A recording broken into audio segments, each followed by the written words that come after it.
क्षितिज पाठ पुस्तक में मैंने कल आपको जो पाठ पढ़ाया था उसी पाठ के प्रश्नोत्तर लिखवाने जा रही हूँ।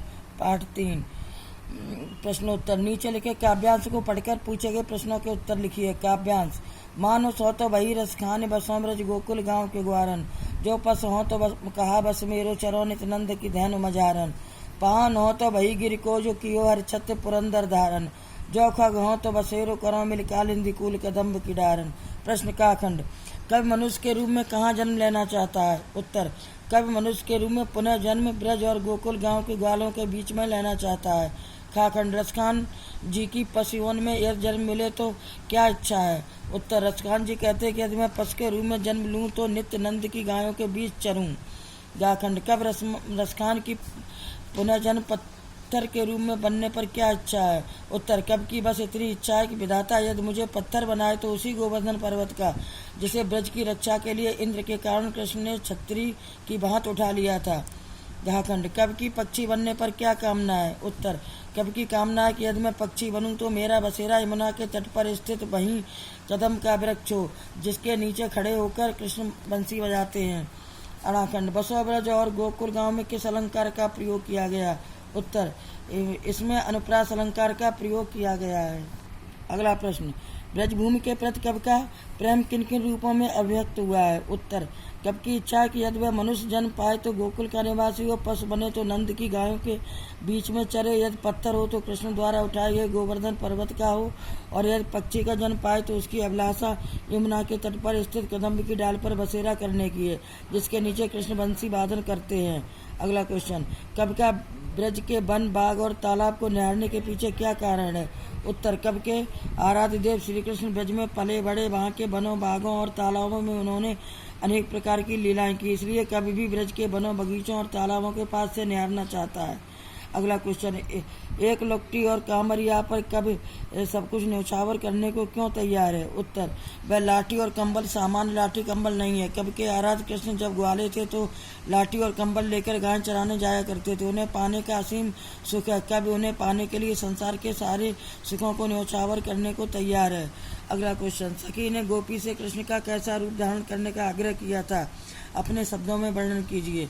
उत्तर। सिर पर मोर पंख, गले में गुंजा की माला, पीले वस्त्र, हाथ में लाठी, परंतु होठों पर कृष्ण की बांसुरी कभी नहीं रखूंगी। अगला। आपके विचार से कवि पशु, पक्षी और पहाड़ के रूप में कृष्ण का सानिध्य क्यों प्राप्त करना चाहता है? उत्तर। कवि श्री कृष्ण का भक्त है। वह चाहता है कि किसी भी रूप में रहे वह कृष्ण की निकटता का आभास उसे होता रहे। ब्रज के कण कण से पशु, पक्षी, वनस्पति और पर्वतों से कृष्ण का संबंध रहा, इसलिए कभी इनका सानिध्य पाना चाहता है। अगला प्रश्न।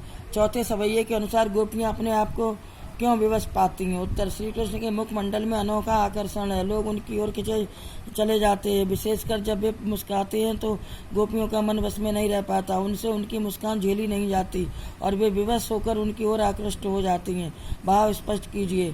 काखंड। कोटि कल गौत के धाम करील के कुंजर ऊपर बारों।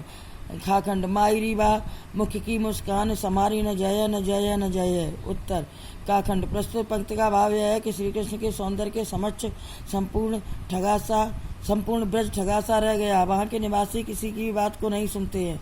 खाखंड। प्रस्तुत पंक्ति का आशय यह है कि जब श्री कृष्ण गोपी की ओर देखकर मुस्कुराएंगे तो उस समय उत्पन्न होने वाले आनंद को संभालना असंभव हो जाएगा। अगला क्वेश्चन। कालिंदी कूल कदम्ब की डारन में कौन सा अलंकार है? उत्तर। कालिंदी कूल कदम्ब की डारन में अनुप्रास अलंकार है। अगला क्वेश्चन। काव्य सौंदर्य स्पष्ट कीजिए। या मुरली मुरली धर की अधरा न धरी अधरा न धराऊंगी। यहाँ श्री कृष्ण के प्रति गोपियों के अनन्य प्रेम के साथ उनकी मुरली के प्रति ईर्ष्या भाव प्रकट किया है। अगला। सौतिया डाह के कारण वे मुरली धारण नहीं करना चाहती हैं। अधराधन धरी अधरान धरी अधरान धरोंगी में एवं अलंकार है। पहले अधराधन का अर्थ होठों पर रखी हुई, दूसरों का अर्थ होठों पर नहीं है। भाषा में माधुर्य गुण संपन्न है। अगला क्वेश्चन। प्रस्तुत सवैयों में जिस प्रकार ब्रजभूमि के प्रति प्रेम अभिव्यक्त हुआ, उसी तरह आप अपनी मातृभूमि के प्रति अपने मनोभावों को अभिव्यक्त कीजिए। उत्तर। मेरा जन्म उदयपुर के पास एक छोटे से गांव में हुआ। अच्छे शिल्पकारों की बस्ती होने के कारण हमारे गांव को आज शिल्पग्राम के नाम से जाना जाता है। उदयपुर की बड़ी झील हमारे गांव के पास ही है। मुझे उसकी रह रहकर याद आती है। वह बरसात में लबालब भर जाती है और गर्मियों में भी नहीं सूखती। पास ही एक सुंदर बाग है और महाराणा प्रताप का महल एक और पहाड़ी पर देवी का मंदिर है जहाँ हम लोग खेल खेल में चले जाते थे। उदयपुर की मिट्टी वीरों और बलिदानियों की मिट्टी है। इसका इतिहास राजस्थान का ही नहीं बाहर के इतिहास का महत्वपूर्ण हिस्सा है। मैंने यहाँ के मंदिरों महलों को देखकर अपना बचपन बिताया। हल्दी घाटी भी मेरे गांव से दूर नहीं, यही वही घाटी है जहाँ वीर प्रताप ने मुगलों को नाकों चने चकवाए थे। हम जब भी उस घाटी से गुजरते उसकी मिट्टी को माथे से लगा लेते थे। उस स्मारक को भी शीश नवाते थे जो महाराणा प्रताप के घोड़े चेतक की याद में बनाया गया है। बच्चों प्रश्नोत्तर लिखें। पाठ समाप्त हुआ।